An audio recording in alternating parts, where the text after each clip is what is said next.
dobar dan i dobrodošli na kanal Slovenska ljubav. I danas opet nekom čudnom gradu. Grad se zove Sarajevo, tako da dobrodošli u Bosnu ili koga hoće kako da nazove. Uglavnom smo u Sarajevu i šta, opet ja ne mogu ništa lepo da snimamo. U suštini lepo je bilo u prošloj put, ima tam i puno pregleda i puno svađe i puno svega. Tako ovaj put ja sam odlučila, tako izašlo, zato što ne mogu da snimam preko dana neku lepotu, neku prirodu. Inače imam vreme samo uveče i ja sam otišla u Tržni centar. Ako ne grešim, neki veliki big city centar Sarajevo, nadam se ne grešim. I šta sam snimila?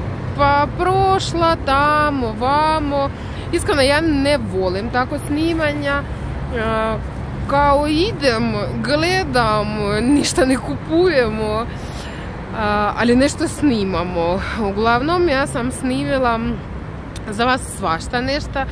To ja ću vam da prikažem u videu.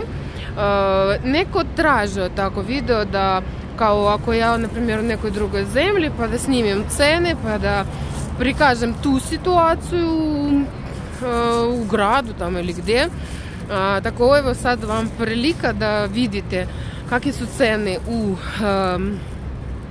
Sarajevu, u Bosni i Hercegovini, kakvi su oni naspram Srbiji.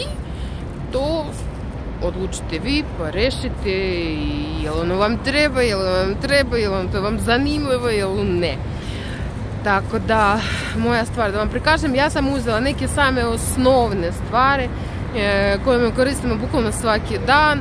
Ništa tam wow, jedino je bilo pitanja za čovjeka koji hteo da nešto meni da pomogne. Ja njemu stavila sam pitanja za crveni kavijar i čovjek, iskreno da kažem, bil malo šokirovan.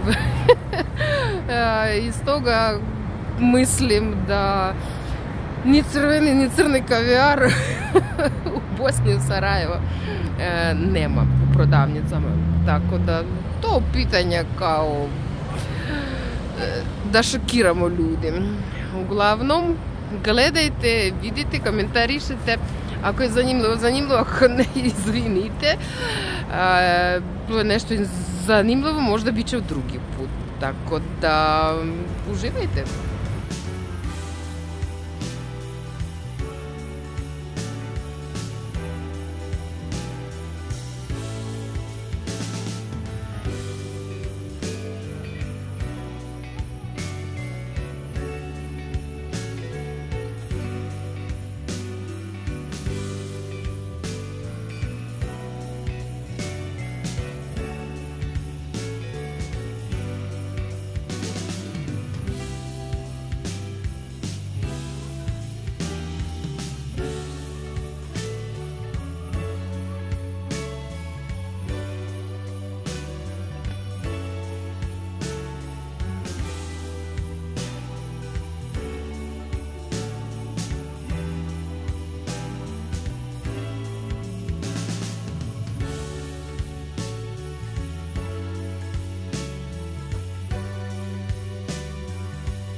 sam prošla kroz prodavnicu hrane, pa pokažem vam cene koje su u Sarajevu i sami da vidite razliku između srpskim cenama i bosanskimi.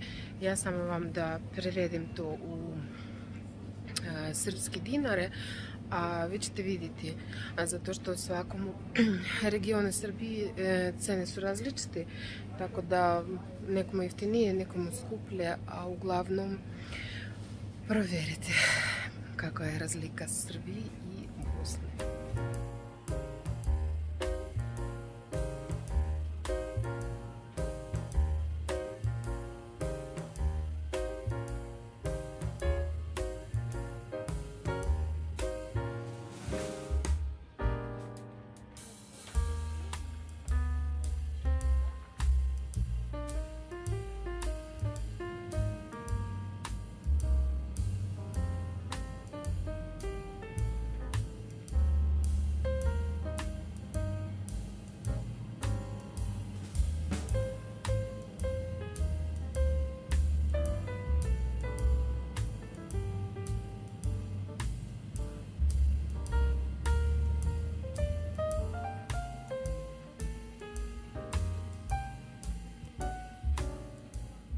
Ja sam uzela namirnice koje su slične u Srbiji i ovdje. Nisam uzimala, nisam slikala ti proizvodi kojih nema u Srbiji.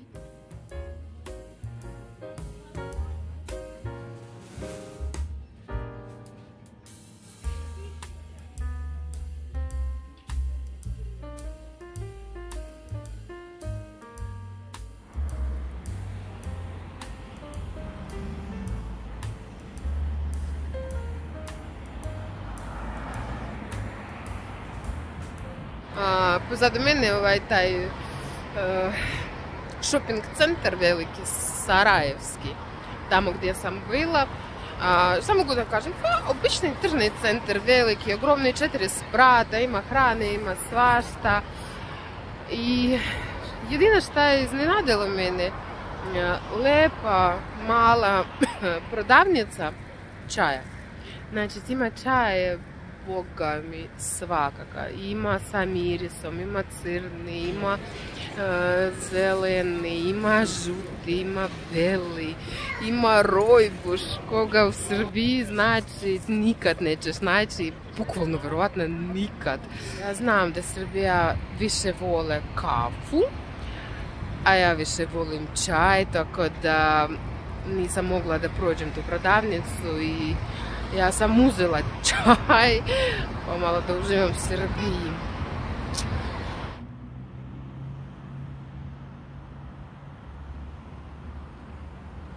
Šta sam vidjela zanimljivog u Sarajevu, trotineti koje su po svom gradu i oni su u suštini nekako haotično tamo, vamo.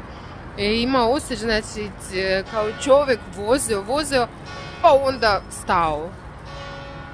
Aha, evo ja ispred crkve, evo tamo.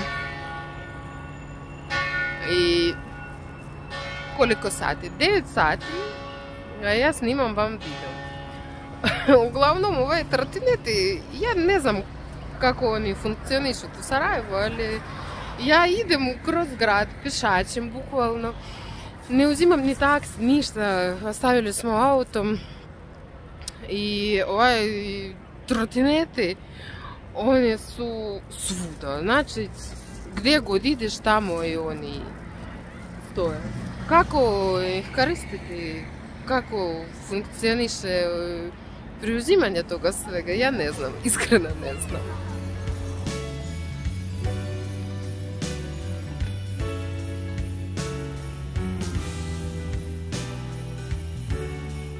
Znate šta je loše bilo meni u tržnom centru u Sarajevu?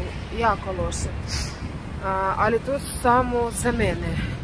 Za ljudi koji puše je sve ok. Znači, u Sarajevu, ja kako razumijem, dozvoljeno pušenje i u tržnom centru. Znači, pre Pre neki dan bili smo u Beogradu, u tržnom centru Galerija. Isto su bili kafići svuda, gore, dole, ali je bilo zabranjeno pušenja u galeriji, u tržnom centru. Ovdje je situacija skroz drugačija i nije se svidjelo meni, zato što ja bukvalno idem u prodavnicu sa hranom, a osjetim miris duvana, cigarete ili kako god. I puše svi i svuda, bukvalno nema odvojenog mjesta za pušače i ok, ja razumijem da nije ovo tamo Evropska unija gdje je to sve zabranjeno, ali bukvalno je otvoreno, pored prodavnica, na primjer igraček, pored apoteka i ovaj miris ide svuda. To meni nekako jako loše i ja mislim to je jako veliki minus za tržni centar, jako veliki.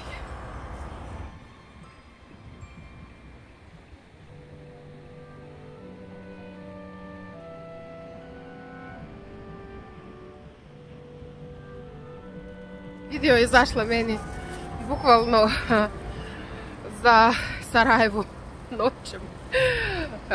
Sve mračno, ali nije mračno, zato što Uskrs Nova godina i svuda je kičeno, lepo, simpatično. Tamo još i klizanja ima. Tako da idem da vidim šta ima tu u Sarajevu, kako ono sve izgleda, malo to još da pokažem. Inače sam krenula kući, kako da kažem, na odmor. Pa onda nekako vidim jelku i kako da bez jelke, nikako bez jelke. Moramo da vidimo tu situaciju.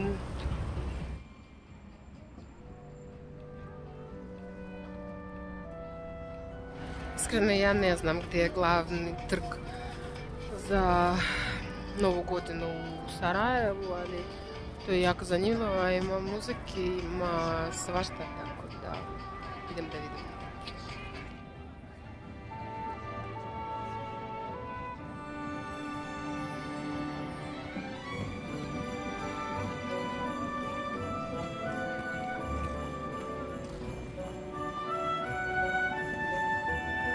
Ovdje ću završiti video iz Sarajeva.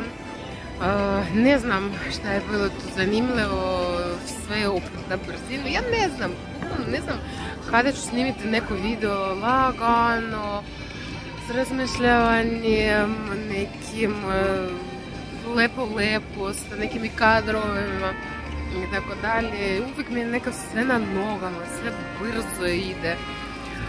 Izvinite mene za to, ako možda čekajte neki super profesionalizam, za sad njega nema.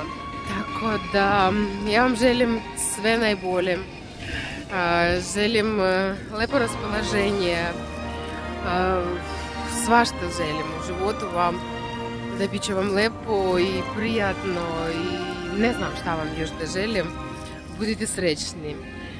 Najglavnije, a još najglavnije, budite zdravi. Sada tako je vrijeme, znači svi su bolesni, koga ne pitaš, svi su bolesni. Tako da budite zdravi, pravi, srećni i uživajte u svom životu. Vidimo se u nekom drugom videu.